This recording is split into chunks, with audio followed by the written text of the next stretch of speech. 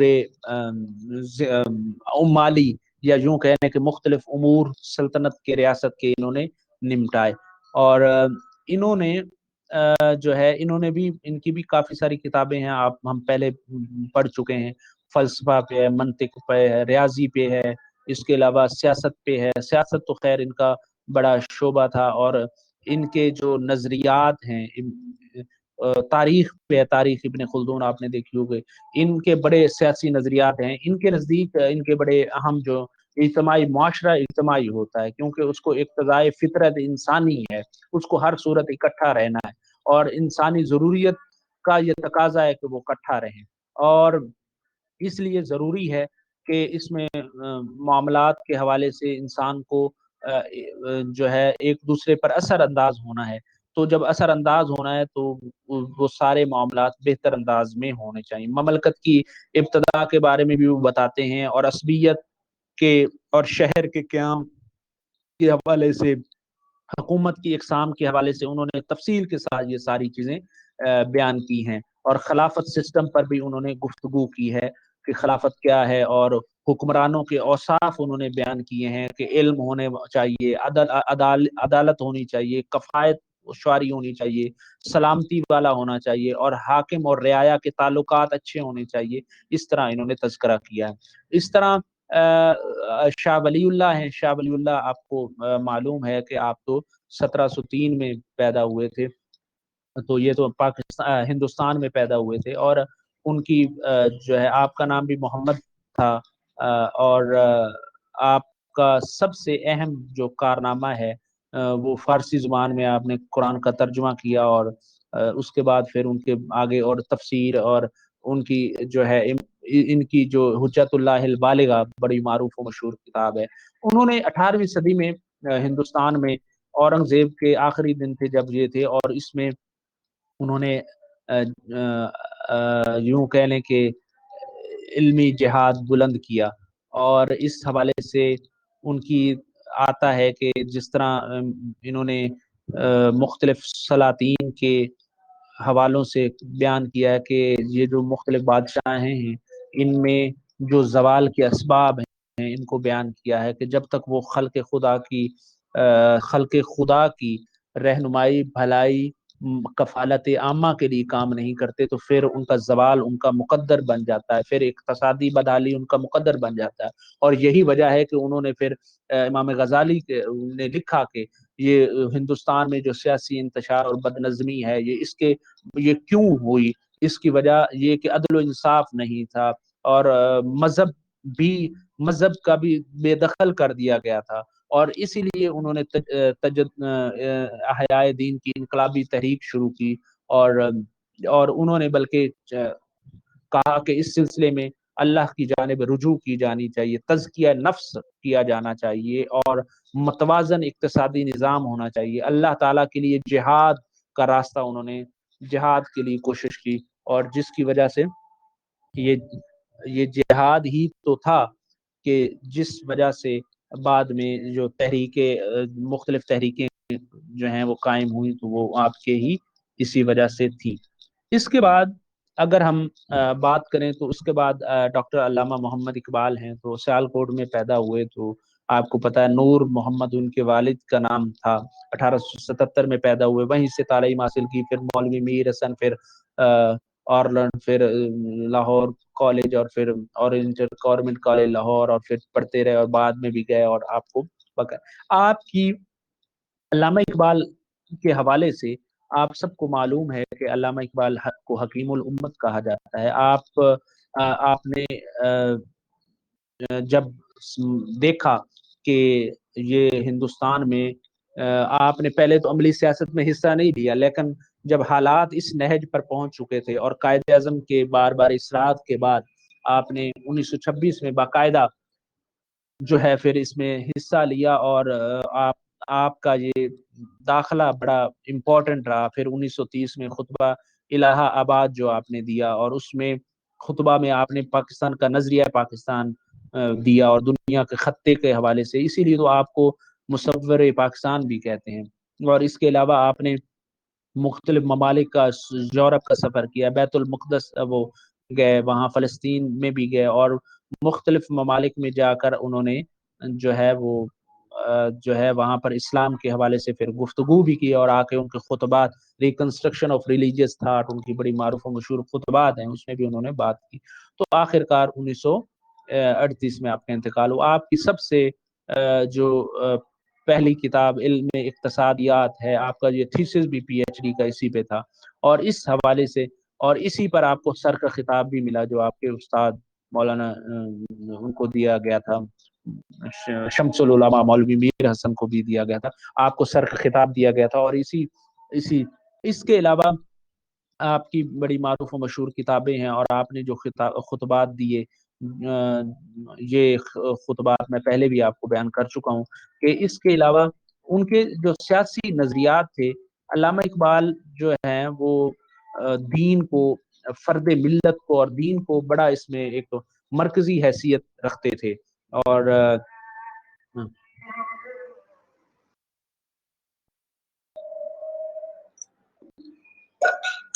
اس حوالے سے علامہ اقبال فرد ملت کو بڑی امپورٹنس دیتے ہیں، اہمیت دیتے ہیں. اور فرد واحد، وہ کہتے ہیں نا، فرد ملت، فرد قائم ربط ملت سے ہے، تنہا کچھ نہیں ہے، موج ہے دریا میں بیرون دریا کچھ نہیں ہے. اور ان کے خاص کر ان کی شاعری جو ہے وہ بھری پڑی ہے اس حوالے سے کہ انسان اپنی ہستی جو ہے فرد کی کچھ نہیں ہے، وہ اکٹھ میں ہے، اجتماع میں ہے. اور انہوں نے خود ملت کی بنیاد جو ہے اختلاط افراد پر ہے، یعنی فرد کی جب شرازہ بندی ہو جائے، جب بندہ ٹوٹ پھوٹ جائے، جب بندے کے اندر استحکام نہ رہے، تو بحیثیت مجموعی بھی وہ ریاست جو ہے وہ ٹوٹ جاتی ہے. اور اسی طرح دین کے حوالے سے ان کا موقف یہی ہے کہ دین ضروری ہے سیاست میں. ہاں جی، وہ بلکہ اس حوالے سے مولانا حسین احمد مدنی سے انہوں نے کہا تھا کہ مولانا مدنی یہ کہتے ہیں کہ دین اور الگ ہیں، تو وہ انہوں نے بیان کیا تھا کہ ایسا نہیں ہے. دین اگر جدا ہو جائے تو یہ بولہبیست ہے، یہ ایسا نہیں ہو سکتا. اور بلکہ اس حوالے سے ان کے بڑے جو ہے وہ ان کی گفتگو ہے اور ان کا کلام ہے شاعری کے حوالے سے. اور شاعری میں ساری چیزیں موجود ہیں کہ ایک وطنیت ہے، اور وطنیت اور ضروری ہے کہ اس میں امت کا کنسپٹ بھی شامل ہو کے چبھے جو کانٹا قابل میں، اور چبھے جو کانٹا قابل میں، تو دلی کا ہر پیر و جمع بےتاب ہو جائے. تو نظام سیاست و حکومت کے حوالے سے ان کا یہ سارے نظریات ہیں جو علامہ ڈاکٹر محمد اقبال نے اس حوالے سے پیش کیے ہیں. اس میں ان کے نظام ملکوت پر بھی ہیں، خلافت پر بھی ہیں، اور امال حکومت پر بھی ان کے تفصیل کے ساتھ ان کے نظریات ہیں، جن کو اس میں آپ کے ہاں ہم نے ڈسکس کچھ کو کیا ہے. باقی اس کو انشاءاللہ ہم پھر کبھی کر لیں گے. لیکن یہاں پہ ہمارا یہ جو یونٹ ہے، یونٹ نمبر 6 ہے، اس کا یہاں پہ خاتمہ ہوتا ہے. اس میں ہم نے سیاست پر بات کی ہے، اور اسلامی سیاست کے مقام اور اسلامی مختلف جو سیاسی نظریات ہیں ان پر بات کی ہے. الماوردی کے نظریات، نظام الملک توسی کے نظریات، امام غزالی کے نظریات، ابن خلدون کے نظریات، اور شاہ ولی اللہ کے نظریات، اور علامہ اقبال کے نظریات کا ہم نے مطالعہ کیا ہے. ابھی اس کے بعد ابھی ہم یونٹ نمبر 7 کی جانب بڑھنے جا رہے ہیں. یونٹ نمبر 7 کی جانب بڑھنے سے پہلے 2-3 منٹ کا ہم اس میں وقفہ کرتے ہیں. اور اس یہ جو 7واں یونٹ ہے، یہ آپ کا ہے جمہوریت پر ہے. جدید سیاسی مسائل جو ہیں، جیسے جمہوریت ہے، قومیت ہے، سوشلزم ہے، کیپٹلزم ہے، سیکولرزم ہے، ماڈرنزم ہے. اس پر بات کرنے سے پہلے میں چاہتا ہوں کہ تھوڑا سا کوئی آپ سے سوال لے لوں، یا کوئی بات ہے اس حوالے سے تو وہ آپ کر لیجیے. ابھی چیٹ باکس آپ کے لیے کھل چکا ہے، آپ گفتگو کر سکتے ہیں.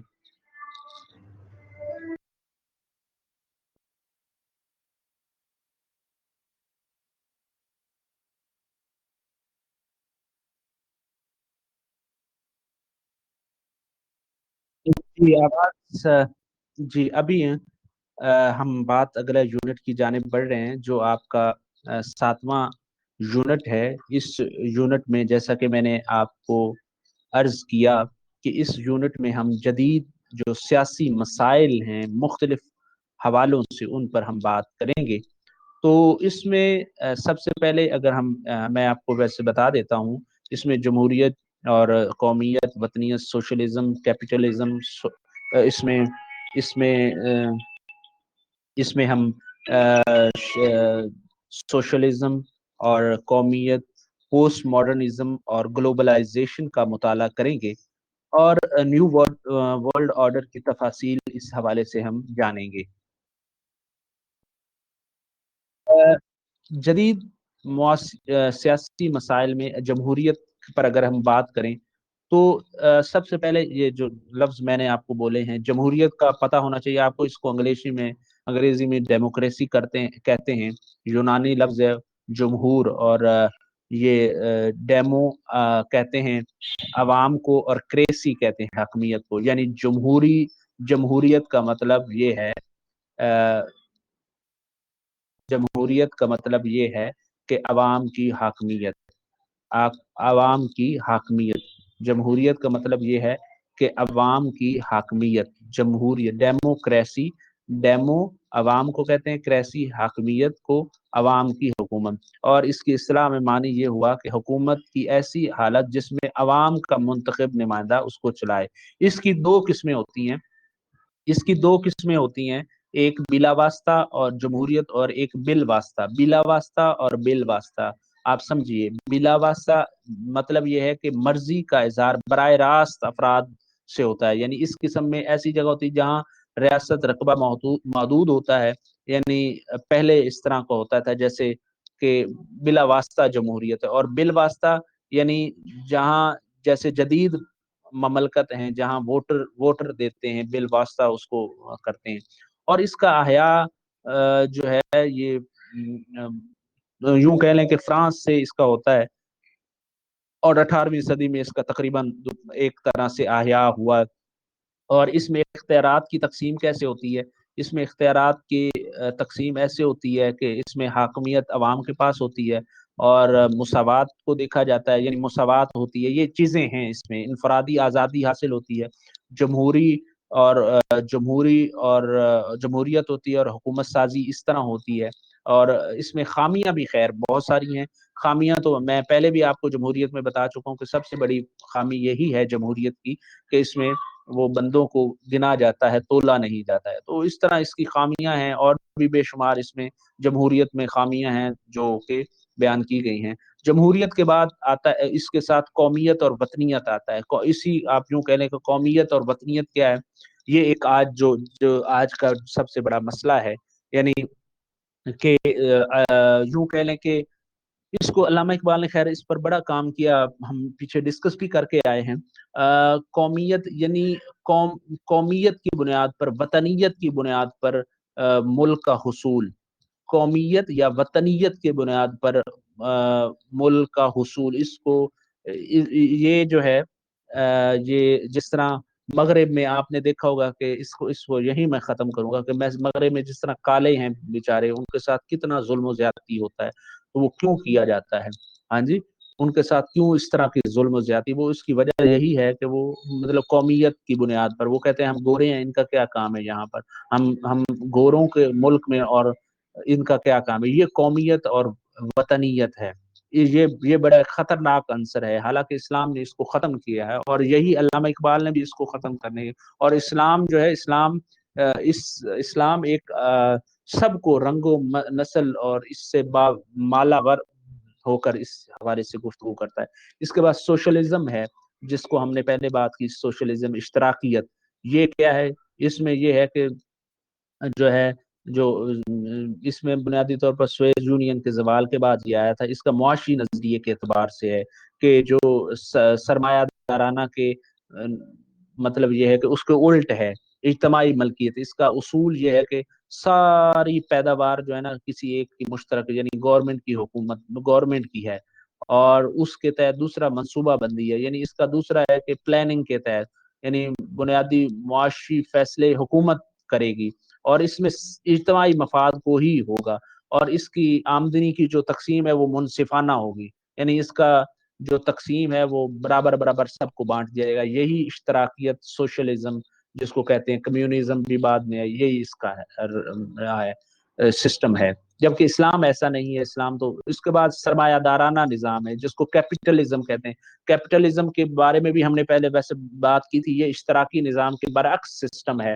اس میں کیا ہوتا ہے، اس میں یہ ہوتا ہے کہ ایک یعنی جو امیر ہے وہ امیر تر ہی ہے. اس نے اپنی اس میں وہ جتنا مرضی چاہے حکومت کا آگے لوگوں کا خون نچوڑے، اور جو ہے وہ اس کو آج کل بھی مختلف ممالک میں بلکہ جگہوں پہ اس پر جو ہے وہ سسٹم قائم ہے، جو کہ بہت غلط ہے. یہ جو سرمایہ دارانہ نظام ہے نا، اس کا سب سے بڑا جو مین فوکس ہے وہ سود پہ ہے. کرنسی بھی اسی سسٹم کے تحت ہے کہ جو امیر ہوتا جا رہا ہے امیر ہی ہوتا جا رہا ہے. اور اس میں اساسات ہوتے ہیں کا تحفظ ہوتا ہے. بینک سسٹم اسی کے تحت ہے. ٹیکس ہے. کارپوریشنز بنی جاتی، کمپنیاں، بیمہ کمپنیاں، بازار ہیں، یعنی جو اسٹاک مارکیٹس ہیں، سرافہ بازار ہیں، فورن ایکسچینج جن کو کہا جاتا ہے، نجکاری ہیں، یہ یا قومی قرضہ اسکیم ہے، قومی بجٹ اسکیمز ہیں. یہ ساری کی ساری اس ایک سرمایہ دارانہ سسٹم کے تحت ہیں. اور سرمایہ دارانہ میں نے آپ کو بتا چکا ہوں کہ اس کا مطلب سرمایہ دار کو ہی محفوظ رکھنا ہے. اس میں جو سرمایہ دار نہیں ہے اس کے برعکس ہے. لیکن اسلام اس کے آپ کو بتایا ہے کہ الگ ہے تھوڑا سا. اسلام کے حوالے سے میں نے اس کے بعد تیسرا جو لیول ہے وہ آپ کو بتایا وہ ہے سیکولرزم کا. سیکولرزم میں نے بتایا تھا کہ یہ یعنی یہ دین کو سیاست سے الگ کرتا ہے. یہ کہتا ہے کہ دین کی ضرورت نہیں ہے، یہ الگ ایک ادارہ ہے بس. دین اپنی جگہ پر ٹھیک ہے، ہر ایک اپنا اپنا کرے، اور مذہب الگ ہے. اور جو سیاست کو دین سے الگ کرتا ہے. سیاست کو دین سے الگ کرتا ہے. یہ کہتا ہے کہ دین ہر ایک کا اپنا فعل ہے، مذہب ہر ایک کا اپنا فعل ہے. ہر ایک کا مذہب اپنا فعل ہے. سعدیہ نور پتہ نہیں کہاں بیٹھی ہوئی ہیں، ان کو آواز نہیں آ رہی ہے، نازیہ کی طرف چلی گئی ہیں.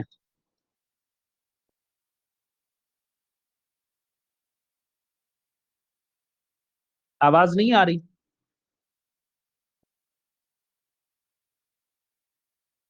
آواز آ رہی ہے میری؟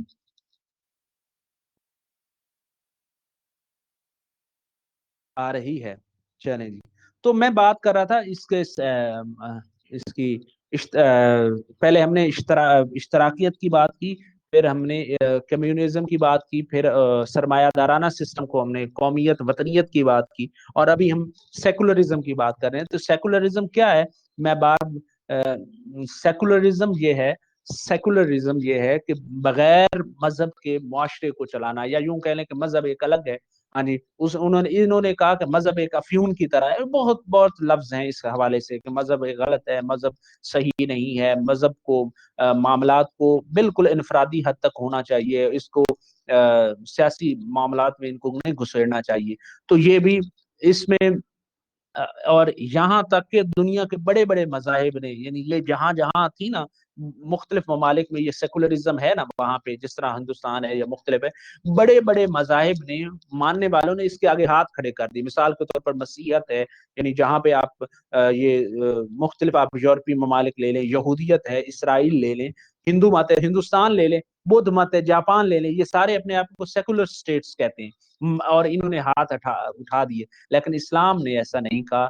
اسلام جو ہے اس کے بالکل خلاف ہے. اسلام تو کہتا ہے کہ ہر معاملے میں اسلام نے آپ کی اسلام ایک مکمل ضابطہ حیات ہے جو ہر معاملے میں آپ کے ساتھ ہے. اور دین ہے، دنیا ہے، آپ کا نجی معاملہ ہے، آپ کا انفرادی ہے، اجتماعی ہے، معاشی ہے، اقتصادی ہے، معاشرتی ہے، وٹ سو ایور، جہاں بھی آپ ہیں، جہاں بھی آپ ہیں وہاں پہ آپ کو ہر صورت اسلام نہ صرف رہنمائی دیتا ہے بلکہ آپ کو اسلام سے وہ آگاہی رہنمائی لینی ہے. اسلام دین فطرت ہے. اس کے بعد ایک اور جو ہے اس کے بعد ایک آتا ہے لبرلزم. لبرل کیا ہے؟ لبرل کا مطلب ہوتا ہے ہم اس کو ویسے پنجابی میں کہتے ہیں آزاد، جو شخص غلام نہ ہو. یہ بعد میں 8ویں صدی ہجری میں ایک نئی ایک اصطلاح آئی تھی لاطینی کے لبرلزم کے. آج بھی یعنی وہ شخص جو اپنے آپ کو کسی بھی نہ خدا کو مانتا ہو یا ایتھیسٹ بھی آپ کہہ لیں، تو یعنی وہ اپنے آپ کو جو خدا اور پیغمبروں اور نبیوں کی مذہبی تعمیرات جو ہیں،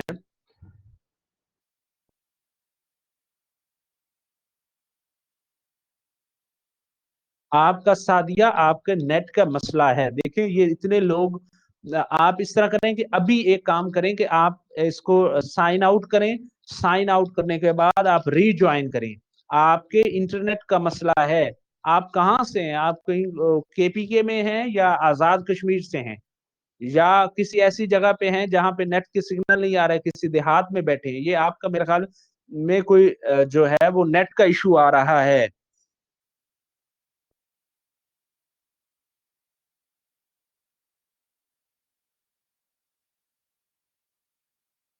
جی تو میں بات کر رہا تھا یہ جو لبرلزم کی، لبرل جو ہیں، لبرل خود کو آزاد کہتے ہیں. ان کا مطلب یہ ہے کہ آزادی، آزاد، اور چاہے مذہب ہے یا چاہے خدا ہے یا دین ہے، ان سارے معاملات سے یہ خود کو آزاد کہتے ہیں. یہ الگ کہتے ہیں، یہ سیپریٹ کہتے ہیں. ان کا کام ہے کہ ہمارے اوپر کسی کا فلسفہ اور کسی کی ہمارے اوپر جو ہے وہ نہیں ہے، ہم آزاد ہیں. تو سیکولرزم اور لبرلزم کے اثرات واقعی جو ہے وہ میں آپ کو یہاں لبرلزم کی بات کروں تو یہ ہم نے وہاں دیکھا فرانس میں، وہاں پہ جرمنی میں یہ لوگ ہیں.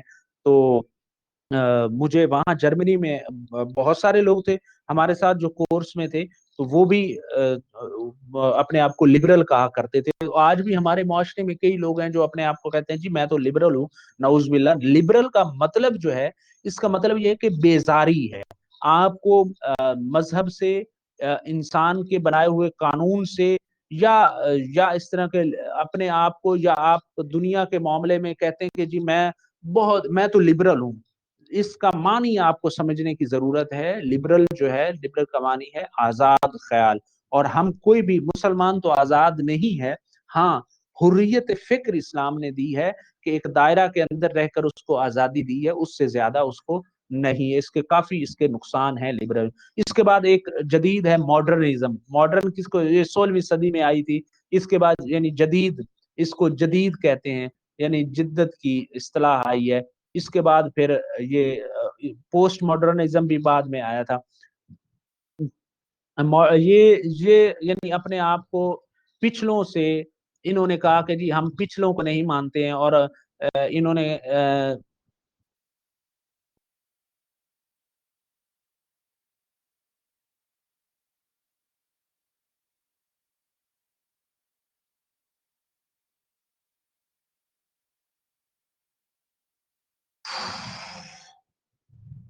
ماڈرنزم کے بڑے اثرات، اس میں کوئی شک نہیں ہے کہ ماڈرنزم جو ہے نا، مغرب کی جدیدیت نے اسلام اور اسلامی تعلیمات اور اس حوالے سے انہوں نے بہت نشانہ بنایا. یہ جو آپ کے ماڈرنزم ہی تھا، جو آپ یوں کہہ لیں کہ یہ جو مختلف افراد مغرب میں پیدا ہوئے، جن کو ہم مستشرقین بھی کہتے ہیں، اورینٹلسٹ کہتے ہیں، انہوں نے رسول اللہ صلی اللہ علیہ وسلم کی ذات گرامی کو اور صحابہ کرام کو اور احادیث کو، اور انہوں نے نشانہ متنازع بنانے کی کوشش کی، اور اسی طرح لیکن ان کو نہ کامیابی ہوئی نہ ہوئی. اور اسی طرح ان کا ہدف یہ بھی تھا کہ مسلمانوں کے دینی مراکز کو بھی ختم کیا جائے. ان پر جو ہے وہ انہوں نے گفتگو کی. ان کے ظاہر ہے ان کے اثرات خالی ہمارے مذہب پہ نہیں ہوئے، ان کے اثرات ہمارے معاشرے پہ بھی ہوئے، اور ہمارے سوسائٹی پہ بھی ہوئے، خاندانی نظام پہ بھی ہوئے. ابھی آپ دیکھ لیں کہ آپ ٹیلی ویژن دیکھ لیں، یہ جو اس کا اثرات ہیں، ٹیلی ویژن کے اثرات اتنے ہیں کہ آپ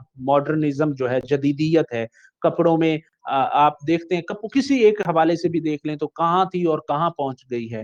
اور کپڑوں میں ہے تو، اور باقی معاملات میں، عبادات میں ہے. تو یہ ساری ہمارے معاشرے میں یہ بھی ایک بڑا المیہ ہے جو اس ماڈرنزم ہے. اور اس وجہ سے الجھنے ہیں، اور اس کا حل سوائے اسلام کی اور نہیں. پوسٹ ماڈرنزم ہے. پوسٹ ماڈرنزم یہ ہے کہ جو مابعد جدیدیت ہے. جی جی، مابعد جدیدیت ابھی میرے پاس نہیں ہوئی. جب میں وقفہ کروں گا تھوڑی دیر میں، جب نماز اذان ہوگی تو میں وقفہ کروں گا انشاءاللہ. میرے پاس تو اس کے بعد پوسٹ ماڈرنزم ہے. پوسٹ ماڈرنزم مابعد جدیدیت ہے. یہ کیا ہے؟ یہ فضول ہے. میں دیکھتا ہوں آپ کو ایک چھوٹی سی مثال دیتا ہوں. آپ آپ دیکھتے ہیں نا کسی لڑکے کو یا لڑکی کو بالفرض اس نے ٹخنے سے اس نے جینز پہنی ہوئی اور جینز پھاڑی ہوئی ہے, یہ کیا ہے؟ یعنی ماں بعد جدیدیت ہے کہ اس میں نہ روحانیت ہے, نہ اخلاقیت ہے, نہ اس میں ادب ہے, نہ اس میں یعنی کوئی بھی چیز نہیں ہے, بالکل ہی ماورا ہے. یہ ماں بعد جدیدیت اس کو کہتے ہیں, ماڈرنزم کے رد عمل کے طور پر. یعنی یہ عمل کی معراج کو نام دیتے ہیں, اور اس میں انہوں نے جو ہے اس پر اس حوالے سے بہت سارے کام ہوئے ہیں.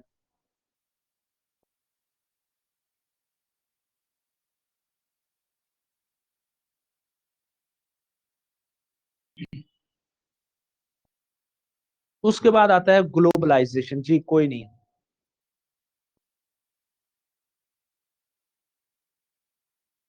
اچھا صحیح صحیح صحیح. ٹھیک ہے جی شمائلہ, صحیح ہے, کوئی بات نہیں.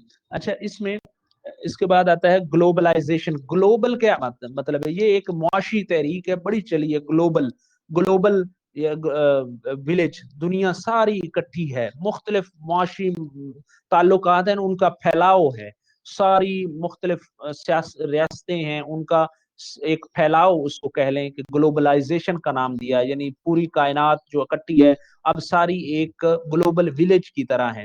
اور اس میں لیکن اس کا نقصان بہت ہوا ہے. اس میں ابھی آپ دیکھ لیں کہ کیا ہو رہا ہے اس پر. عالمی بینک نے ہم دیکھیں ناموس رسالت پر ہم احتجاج نہیں کر سکے ہیں. کیوں؟ کیونکہ بھائی ہم نے جکڑا ہوا ہے بینکوں نے. ابھی معاملہ ہے فلسطین کا, اسرائیل کا, تو یہ سارا کیا گلوبلائزیشن ہے. عالمی بینک ہے, ورلڈ آرگنائزیشن ہیں, ملٹی نیشنل کمپنیاں ہیں جنہوں نے ہمارے ملک کو جکڑ رکھا ہے ہر جگہ پہ. اور مطلب انہوں نے اس وجہ سے وہ مراعات دیتے ہیں, کچھ چیزاں دیتے ہیں, اور اس کے بدلے میں حقوق لے لیتے ہیں. اور یہی حقوق ان کے لینا جو ہے وہ جو ہے مسائل کا سبب ہے. اس کے بعد ایک ہے نیو ورلڈ آرڈر. یہ بڑا معروف و مشہور ہے. یہ ایک خفیہ آرڈر تھا جو جو کہ تقریباً میں یوں کہہ سکتا ہوں جو کہ خفیہ آرڈر تھا, جو کہ بنایا گیا. یہ بعد میں بڑی بڑی طاقتوں ہیں, خاص کر جو ہے 80 کی دہائی میں یہ ہوا تھا, بعد میں آیا تھا. اس کا مسئلہ ان کا جو مقصد یہ تھا, اس کا مقصد یہ تھا کہ نیو ورلڈ آرڈر کے تحت حکومتوں پر حکومتیں کی جائیں, حکومتوں پر حکومتیں کی جائیں. حکومتوں پر اس سے مراد یہ ہے کہ عالمی معاشیات کے جو ماہر ہیں انہوں نے اس مطلب یوں کہا ہے کہ یہ جو گلوبلائزیشن کے تحت گلوبل کمپنیاں ہیں نا, اور ورلڈ آرڈر کے تحت ان کے پاس اتنے وسائل ہیں کہ انہوں نے چھوٹی چھوٹی حکومتوں کو خرید رکھا ہے. اور اس کے عوض وہ کئی سالوں تک ان سے اپنی مرضی کے معاملات حل کروا سکتے ہیں. ابھی دیکھیں کیا نہیں ایران کے خلاف, مطلب جب مرضی چاہیں, نیو ورلڈ آرڈر ہی ہے نا, جب مرضی چاہیں ان پر پابندیاں لگا دیں, جب مرضی چاہیں ان پر رکاوٹیں کھڑی کر دیں. یعنی یہ کیا ہوا کہ کوئی ملک وہاں, ابھی پاکستان گرے لسٹ میں, آپ کو پتا ہے اس وہ کہتے ہیں تلوار لٹکی ہوئی ہے گرے لسٹ کی. کیوں بھائی, کیا ہے یہ وہی ہے جناب, یہ کیا ہے, یہ نیو ورلڈ آرڈر ہے. یہ طاقت کا عالم ہے کہ بڑے بڑے ملکوں کی حکومتیں, پالیسیاں, ان کی قانون سازیاں اور ان میڈیا سب انہی کا, ان کے کمپنیوں کے کنٹرول میں ہے.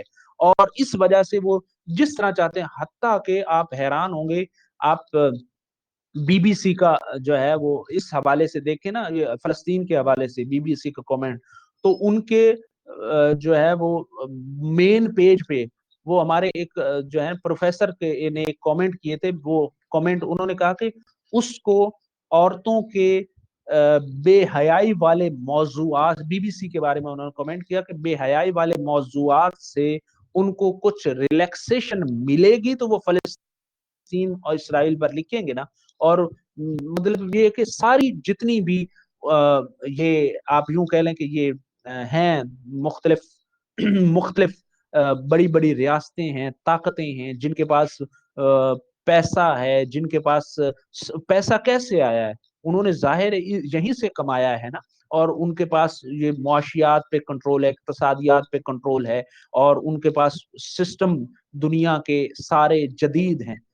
تو اس وجہ سے یہی نیو ورلڈ آرڈر ہے جس پہ ابھی ہم تھوڑی سی گفتگو کریں گے. یہ ہماری کلاس ابھی وقفہ کرتے ہیں نماز کا، 10 منٹ کا وقفہ کر لیتے ہیں، نماز کے بعد حاضر ہوتے ہیں.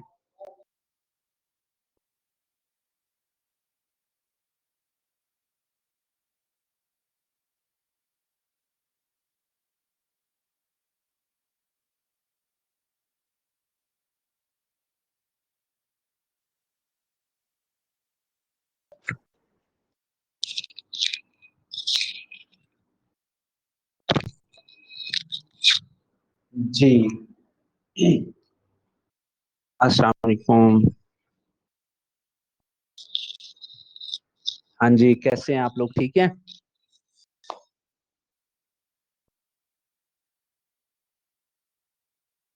ابھی ہم نے میں آپ تھوڑا سا دوہرا دیتا ہوں. جو پچھلی ابھی ایک گفتگو تھی، اس گفتگو میں ہم نے بات کی ہے جمہوریت کیا ہوتی ہے، اور جمہوری ریاست، حکومت، ملت، قومیت، وطنیت، اس حوالے سے گفتگو کی. سوشلزم کیا ہے، کیپٹلزم کیا ہے، اور سیکولرزم کیا ہے، ماڈرنزم کیا ہے، پوسٹ ماڈرنزم کیا ہے، اور گلوبلائزیشن کیا ہے، نیو ورلڈ آرڈر کیا ہے.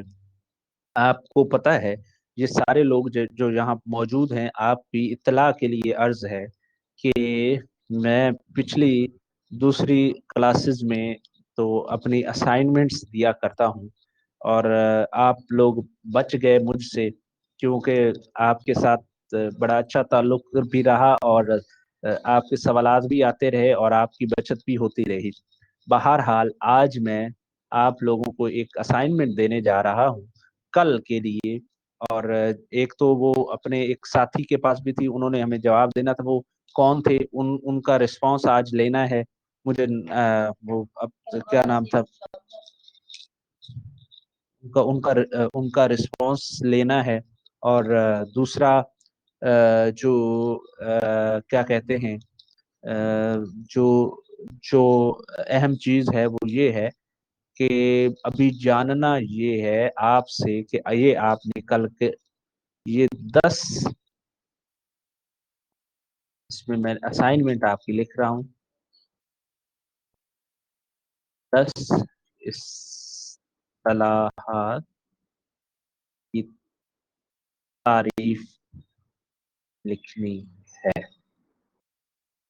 یہ اسائنمنٹ ہے، یعنی اس میں جمہوریت ہے، قومیت ہے، وطنیت ہے، سوشلزم ہے، کیپٹلزم ہے، سیکولرزم ہے، ماڈرنزم ہے، پوسٹ ماڈرنزم ہے، اور اس کے بعد جدیدیت ہے، اور گلوبلائزیشن ہے، نیو ورلڈ آرڈر ہے.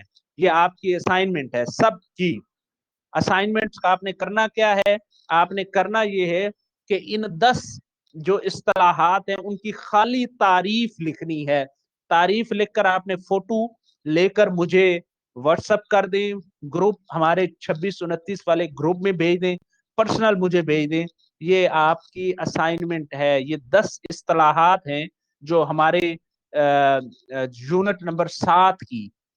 میں پھر اس میں 10 اصطلاحات جو ہیں، جمہوریت ہے، قومیت ہے، وطنیت ہے، سوشلزم ہے، کیپٹلزم ہے، سیکولرزم ہے، ماڈرنزم ہے، پوسٹ ماڈرنزم ہے، گلوبلائزیشن ہے، اور نیو ورلڈ آرڈر ہے. یہ 10 اصطلاحات ہیں. آپ کا آخری کام یہ ہے، یہ آپ نے لکھنی ہے. ٹھیک ہے؟ میرا نمبر سب کے پاس ہے. وہ میرا واٹس ایپ جو گروپ ہے ہمارا 2629، اس گروپ جو ہے اس پہ آپ لوگ مجھے جو ہے وہ آپ واٹس ایپ کر سکتے ہیں، یا یہ میں آپ کو پھر بھی اپنا نمبر دے رہا ہوں، اس پہ آپ واٹس ایپ کر دیں اپنے نام، رول نمبر کے ساتھ. 5095 109 334 50 95 109 یہ نمبر ہے میرا. یہاں پہ اب میں پھر آپ کو دہرا رہا ہوں، آپ کو اسائنمنٹ آپ کو دی ہے. یہ اسائنمنٹ یہ ہے کہ یہ جو 10 اصطلاحات ہیں، ان 10 اصطلاحات کو آپ نے ان کی صرف تعریف لکھنی ہے.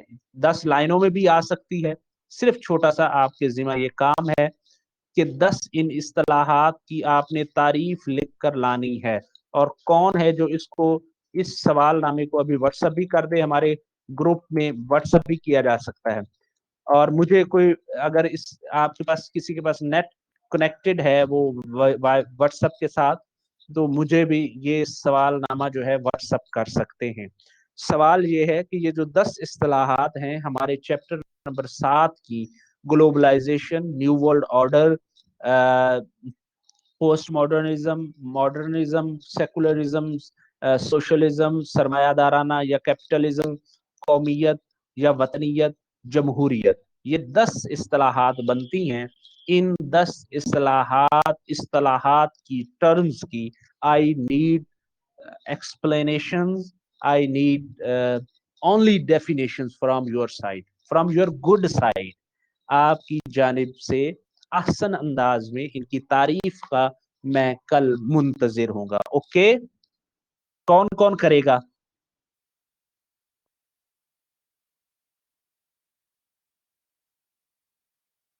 جی، فرحت تو کرے گی، ماشاء اللہ. جی، اور کون کرے گا؟ جی، رخسانہ بھی کریں گی، ماشاء اللہ، 2 ہو گئے. اور کون کرے گا؟ شمائلہ بھی کریں گی، 3 ہو گئی. 3 اسٹوڈنٹ ہو گئے. جی، ویری گڈ. عمرانہ بھی کریں گی، ماشاء اللہ، آپ بھی کریں گی. عمرانہ اقبال بھی کریں گی. اب اس سے 1 2 3 4 ہوئے ہیں، 4. محمد عرفان صاحب بھی کریں گے. 5. صرف 5 بندے کریں گے. 5 بندے ہیں. اور باقی کدھر گئے؟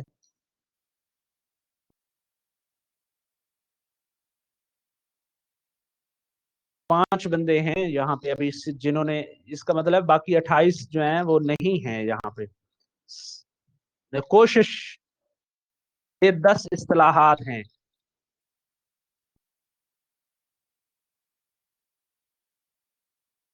یہی میں بلکہ ایک آپ میں نے کہا یہ میں یہاں بلکہ اب یہ انگلش میں لکھ دیتا ہوں، یا اس کو میں لکھ بھی دیتا ہوں آپ کے لیے. وقت تو لگے گا لیکن میں اس کو آپ لوگوں کے لیے لکھ دیتا ہوں ادھر کے. اس کو میں، یہ ہے جی،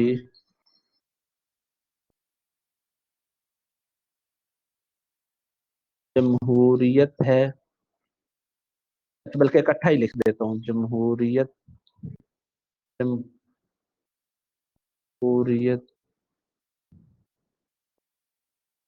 جمہوریت، قومیت، وطنیت، سوشلزم، کمیونزم، یہ اکٹھا ہی ہے. اچھا، اس کے بعد ہے سرمایہ دارانہ. اس کے بعد ہے سیکولرزم. اس کے بعد ہے لبرل لبرل لبرلزم. کے بعد ہے ماڈرنزم.